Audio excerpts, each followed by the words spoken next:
యోహాను సువార్త 6, 9, 11.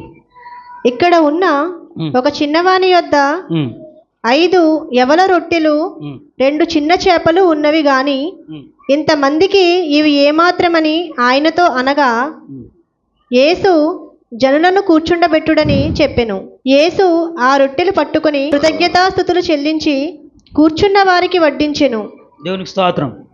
ఇక్కడ జరిగిన విషయం ఏంటంటే, అక్కడ మీరు ముందు నుంచి చదివితే ఫిలిప్పు ఏమనుకుంటున్నాడు అనే విషయాన్ని బట్టి యేసుప్రభు అక్కడ మాట్లాడాడండి. ఆ విషయాన్ని ఫిలిప్పు మనసును తెలుసుకోవడానికి యేసుప్రభు ఆ ప్రశ్న వేసినట్లుగా అక్కడ రాయబడి ఉంది ప్రియమైన వారు.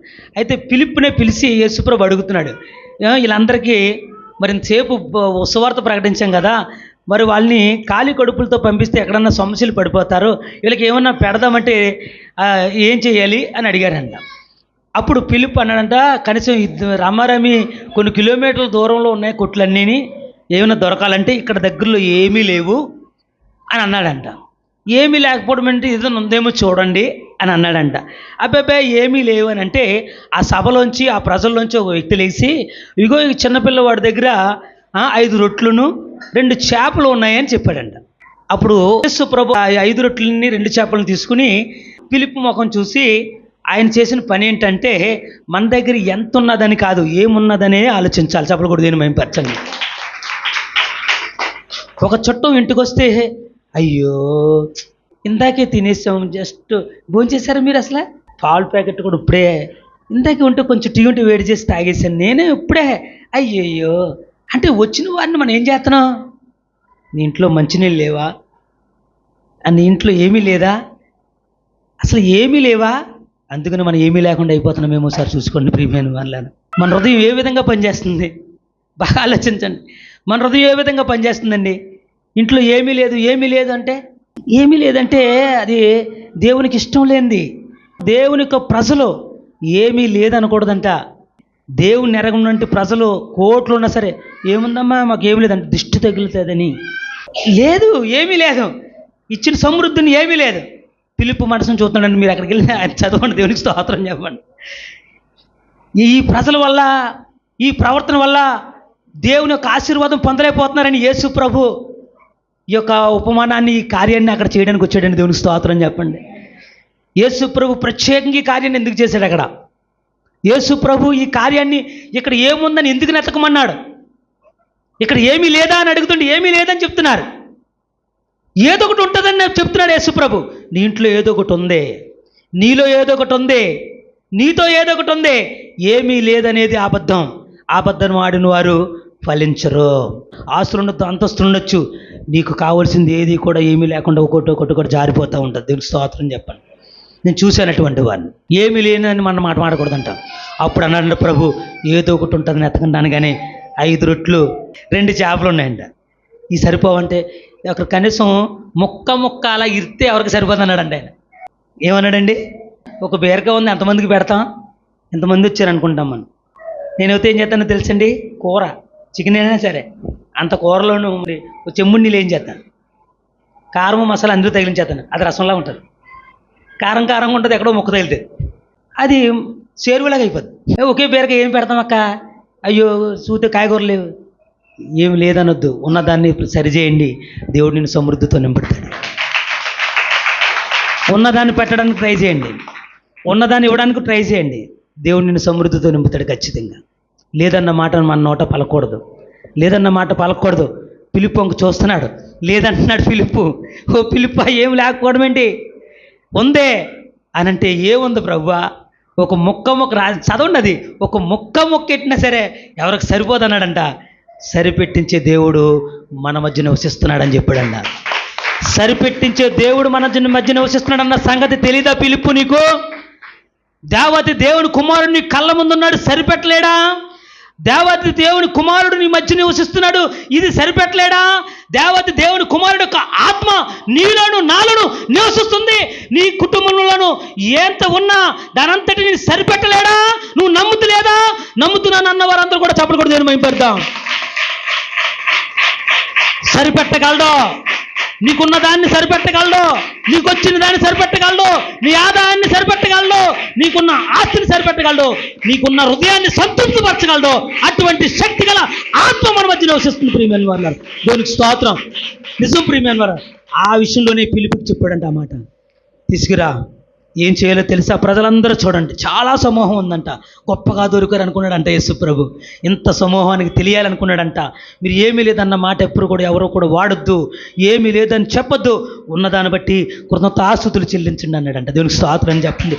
ఇది చాలు, ఇది ఉంది చాలు, ఈ మట్టికన్నా నేను బ్రతుకున్నాను చాలు, ఈ మట్టికన్నా ఆరోగ్యం ఉంది చాలు, ఈ మట్టికన్నా వస్త్రాలు ఉన్నాయి చాలు, ఈ మట్టికన్నా చిన్న గృహం ఉంది చాలు, ఈ మట్టికన్నా స్నేహితులు ఉన్నారు చాలు, ఈ మట్టికన్నా బంధుత్వం ఉంది చాలు, ఈ మట్టికన్నా నా కుటుంబంలో పిల్లలు చదువుకున్నారు చాలు అనాలంట.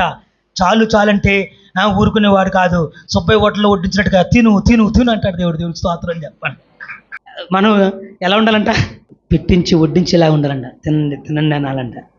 దాన్ని నీ తొట్టిలో ఉన్న పిండి అయిపోదంట, నీ బుడ్లో ఉన్న నూనె అవనవాడంట. దేవునికి స్తోత్రం చెప్పండి. అటువంటి ఆత్మతో దేవుడు మనల్ని నడిపిస్తున్నాడంట. యేసు ప్రభు ఆ ప్రజలందరికీ చెప్పాడంట, ఇది మొదలుకొని ఏమీ లేదనొద్దు, ఏముందో ఒకసారి ఇంట్లో వెతకండి అన్నాడంట.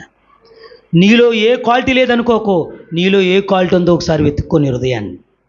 నీకేది లేదనుకోవద్దు, నువ్వు పోషించబడ్డానికి ఒకటి ఉంది, ఆ దాన్నే అభివృద్ధిపరచబోతున్నాడు. ఆ అభివృద్ధిపరచబోయే ఆ కార్యాన్ని చూడడానికి ఆయన దగ్గర ఇచ్చిన దాన్ని బట్టి కృతజ్ఞతాస్తుతులు చెల్లించు. దేవునికి స్తోత్రం చెప్పండి. కృతజ్ఞతాస్తుతులు చెల్లించు. ఇది చాలు ప్రభువా, ఇది చాలు ప్రభువా, ఇది చాలు ప్రభువా అనే కొలిది కూడా వడ్డించి నేను సమృద్ధితో నింపబడతాడు. దేవునికి స్తోత్రం చెప్పండి. అదే కృతజ్ఞతాస్తుతులు. 2 సమూయేలు 5:10. దావీదు అంతకంతకు వర్ధిల్లెను, సైన్యములకు అధిపతియగు యెహోవా అతనికి తోడుగా ఉండెను. చాలు. దావీదు అంతకంతకు ఎలా వర్ధిల్లాడు? మనకు ఒకసారి వర్ధిల్లిపోవాలి, త్వరగా ఎదిగిపోవాలనుకుంటాం, చాలా ఎదుగుదాం అనుకున్నాడంట. సొలొమోన్ తెగ డబ్బులు ఇచ్చేసాడంట దేవుడు. తప్పుడు పడిపోయాడంట. బైబిల్ చదువుతున్నప్పుడు సొలొమోన్ పడిపోయాడు అనగానే, ఆ యొక్క దేవతల వైపు తిరిగిపోయాడు అనగానే, ఆ స్త్రీల వైపు తిరిగిపోయాడు అనగానే, ఆ 700 మంది భార్యలు అతను దేవతల వైపు తిప్పేశారనగానే, ముందు చదివినప్పుడు సొలొమోనుకున్నంత డబ్బు, సొలొమోనుకి ఇచ్చిన ఆస్తి ఇంతకుముందున్న రాజులకు కానీ రాబోతున్న రాజులు కానీ ఇవ్వలేదనగానే, ఇంత ఆశీర్వదింపడాలి ప్రభు అని చదువుకున్నాను.